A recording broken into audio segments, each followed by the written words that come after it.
সংকীর্ণ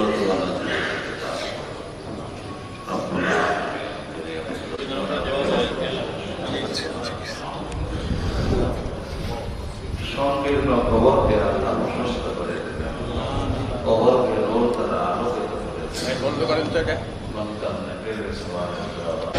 3 সেকেন্ড পর পর একটা গাড়ি যায়।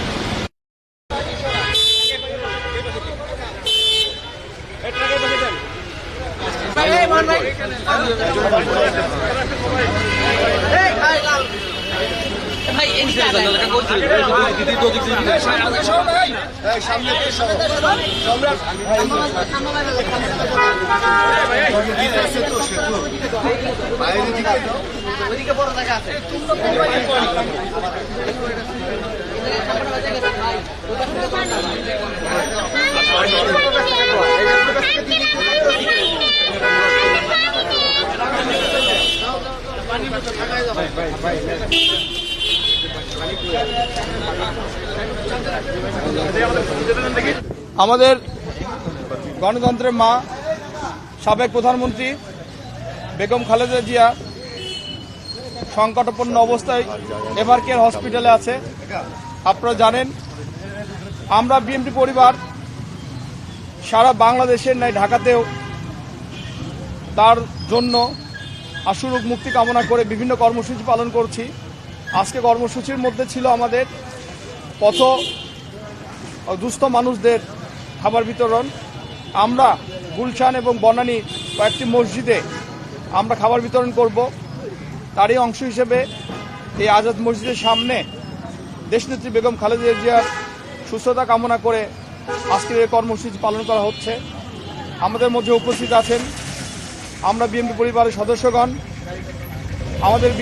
আমরা বিএনপি পরিবারের সদস্য সচিব কৃষিবিদ মিথুন, আমাদের মধ্যে মাঝে উপস্থিত আছেন কাতার বিএনপি সাধারণ সম্পাদক সাজু ভাই, আমাদের মাঝে উপস্থিত আছেন বেগম সাবেক প্রধানমন্ত্রী বেগম খালেদা জিয়ার বিশেষ সহকারী বিএনপির নেতা শিমুল বিশ্বাস ভাই, আমাদের মধ্যে আরও উপস্থিত আছেন বাংলাদেশ ক্রিকেট টিমের সাবেক ক্যাপ্টেন তামিম ইকবাল সহ আমরা। আপনাদের কাছে আমাদের শুধু বিনতিভাবে চাওয়া, আমাদের মা গণতন্ত্রের মা বেগম খালেদা যেন দ্রুত সুস্থ হয়, এটা চাওয়া আপনাদের মাধ্যমে দেশবাসীর কাছে। সারা বাংলাদেশে দোয়া হচ্ছে, আপনারা দোয়া করবেন তিনি যেন খুব দ্রুত সুস্থ আমাদের মাঝে ফিরে আসেন। না, আমি কালকেও ওনাকে দেখতে গিয়েছিলাম, আর আমি ওর জায়গায় একই কথা বলেছি। কিছু কিছু জিনিস সব কিছুর উপর এসে যায়, পলিটিক্স বলেন বা অন্য যে কোনো কিছুর উপর এসে যায়, যে আমরা বাংলাদেশের প্রতিটা মানুষ চাই যে উনি সুস্থ হয়ে যাক, তাড়াতাড়ি সুস্থ হয়ে যাক। আর ওই সুস্থতার কারণেই আমরা সবাই সবার মতো করে অ্যাক্টিভিটিস করছে। রোমন ভাই আছেন, আজকে এখানে গরিবদেরকে খাওয়া দেওয়া হচ্ছে, মসজিদে ওনার বিষয়ে দোয়া চাওয়া হচ্ছে সবার কাছে। তো আমার তরফ থেকে এটাই রিকোয়েস্ট থাকবে যে আমরা আমাদের নিজেদের জায়গার থেকে যতটুকু করতে পারি তার জন্য, আর দোয়া করতে পারি যে উনি তাড়াতাড়ি সুস্থ হয়ে যান।